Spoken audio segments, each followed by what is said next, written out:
Mun pitää mennä suorastaan näiden joukkoon. Tätä mä en oo tehnyt. En todellakaan. Valvottiin aitassa koko yö. Kuunneltiin sladea. Aamuyöstä nukahdettiin. Moi, sähän meetkö villivarsisia? Ammui, alkais olla lypsyaika. On aamumaalla. Hei, pitäisikö teidän kavereiden tulla tänne puolelle? Täytyy vielä hiljattiin mennä päivän. No niin, nyt se syö mun housut. Oi! Hei, siitä on teidän leikkikerta, sitten teillä on kivempää olla. Aurinko paistaa metsän laitaan. Taitaa tulla lämmin päivä. On aamumaalla.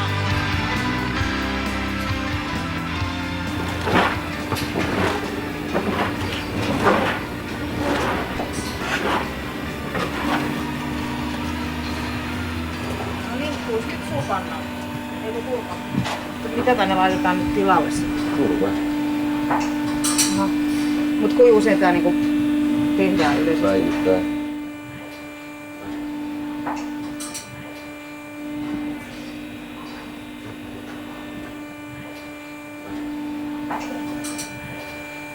Nyhdäksä niin sun pikku alahampailla? Kato! Nyt lahkeet pois. Sä haluat striptease. Tää yksi on ihan mahdoton. Tää syö niinku vaatteet päältä. Joo, kaikki on herkullista. Ihana takki. Lutsi, lutsi. Mistä ei tuu maitoa?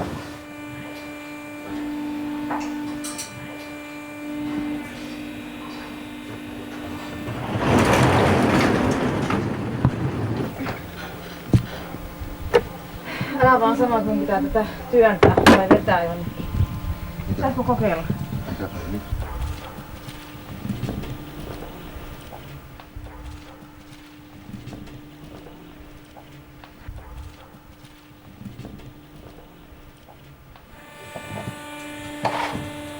Onpahan eka kerta tätäkin. Hei, ihan oikeesti mä en kykene.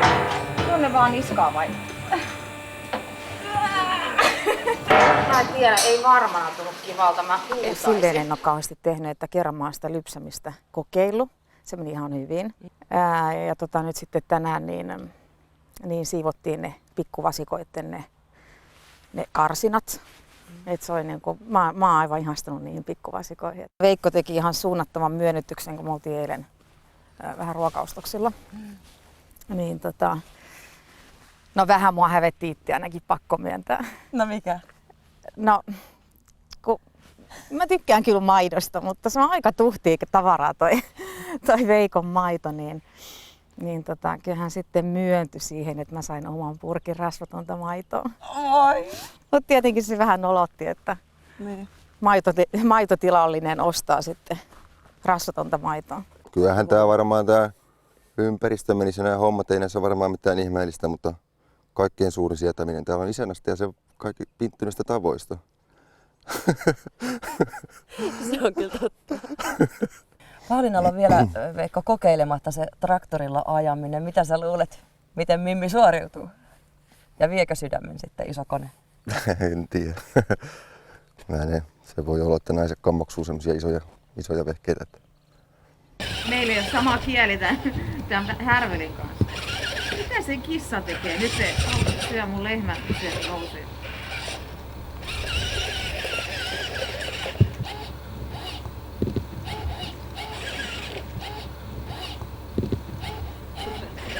Tää antaa hyvää kuvaa mun auton käsittelytaidoista.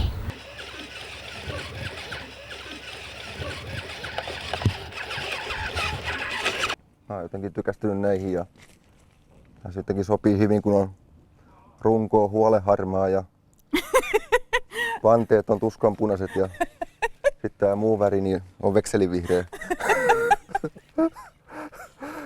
Siitä vaan kuskinpukille. Rum rum! Ei tarvitse. Herran Jumala, tää on iso. Wow.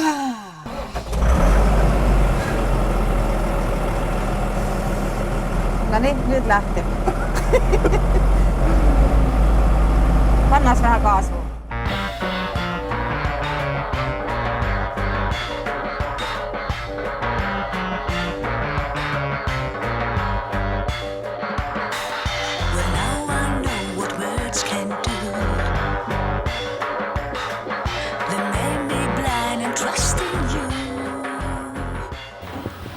täällä on ihan näitä irtonaisia. Saispa tukkalenkin just. Voi vitsi. Naapurin kiviä keräillä. Squeeze me like a tangerine. Olipas se. Semmoinen reisu.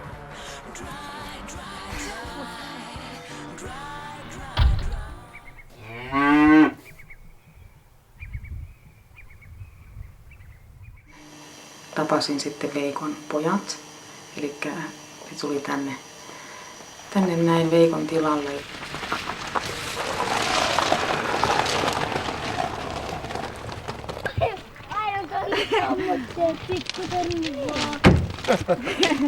Moikka! Kumpi teistä on Roope? Mä. Sä oot Roope, no sit sä oot Riku, eiks niin? Kumpi? Sulla on hieno lippi, sulla on aika kiva punainen tukkakin. Mennäänkö sisälle, kun tää sataa vettä? Ruvetaan paistaa lattia. Sen takia niitä kananmunia tarvittiin. Meillä ei ollut kananmunia, niin nyt Syökkelettuja ollenkaan. Hyvä itse vaikka kaikki. syö itse vaikka kaikki. Mutta te voisitte auttaa mua kuitenkin. Joko? Todella villit pojat ja jaksalaiset, tutustuminen kävi kyllä siinä mielessä helposti. Ja hirveästi puuhasteltiin sit kaiken näköistä yhdessä ja tuntui, että meilläkin synkkasi ihan hyvin niin kuin sitten poikien kanssa keskenään. Näistä tulee tämmöisiä. Ja se oli hirveän jännä niin kuin, nähdä Veikko semmosessa niin kuin isän roolissa ja tosi, en mä tiedä, tämähän niin varmaan aika usein vetoo naisiin kyllä tosi vahvasti, että ne pojat on ihan ilmiselvästi hänelle ihan äärettömän tärkeät ja hän kyllä tuo sen myöskin esille niin kuin omassa käytöksessään ja myöskin puheissaan poikia kohtaan, että se on kyllä iso ja tärkeä osa hänen elämää.